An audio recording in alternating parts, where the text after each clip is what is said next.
How do you evolve to lay eggs? Evolution. Okay, sure. Humanoid. How I despise the term. Githyanki are quite superior to humans.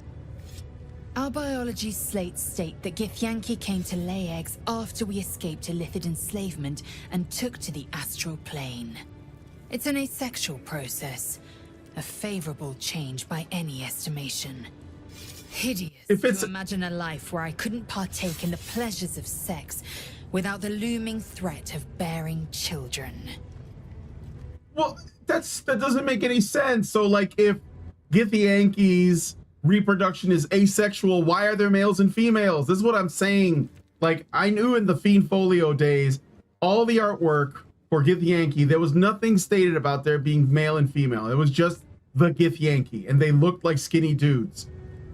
And she's like, why is there a female Githyanki? Guys, why? Larian Studios, explain this to me. You need to solve the Githyanki question, Brian. I mean, I get that they just want people to be able to make male and female characters, but like, why are the Githyanki gendered and yet reproduce asexually? All right, whatever. They're trying to have their cake and eat it too. That's what it is. Like, people want, I want female representation among the Githyanki. Like, why? Why are Githyanki even playable? Like, they haven't historically been playable until very recently in D&D. I remember they made the Githzerii, which were like the enemies of the Githyanki. They made them playable like in the 3rd edition.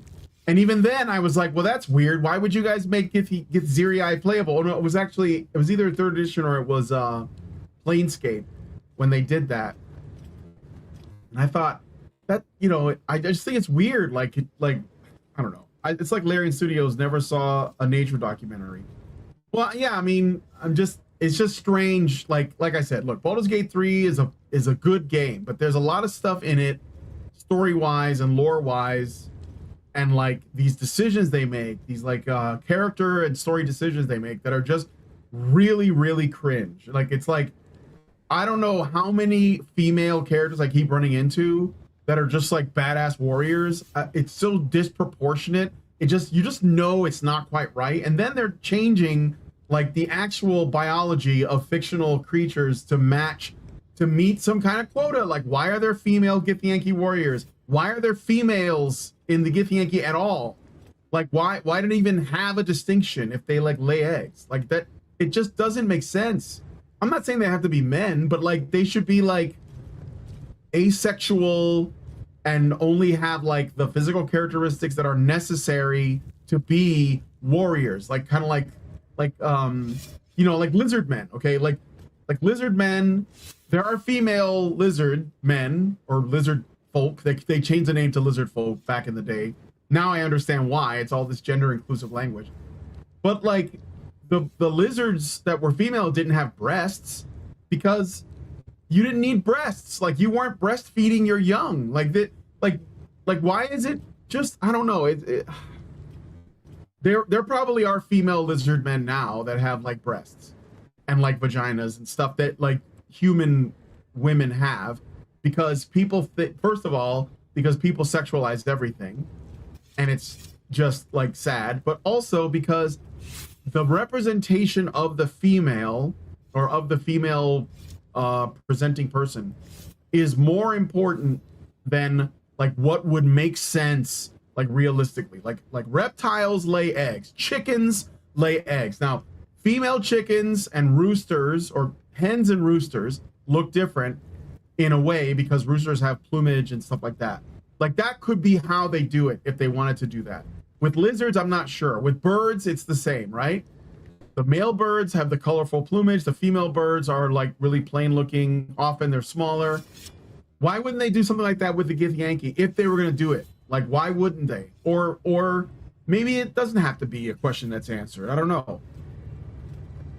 The whole point of laying eggs is to not have to deal with childbirth. Yeah, they're trying to appeal to both sides politically. Yeah, they're well, I don't think that, I don't know what you mean by both sides. I think that the woke left is so consumed with representation. I think that everyone else, there's no like right side of this that's like, you know, it's not like a right-wing position. There's just like normal people who are like, yeah, I just want like the story to make sense, right?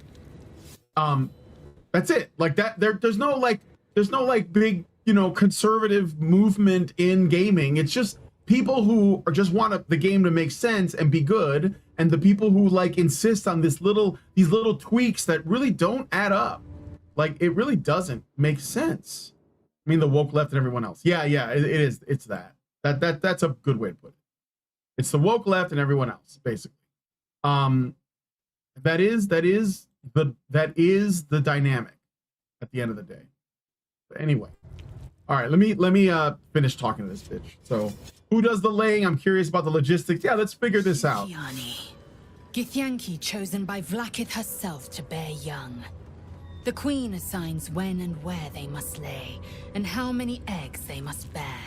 The Shukyani pass their eggs in the material plane. In the astral, time barely passes. It is a meticulous process, carefully timed so that the eggs hatch at once. That would explain the law, because like Githyanki are lawful evil.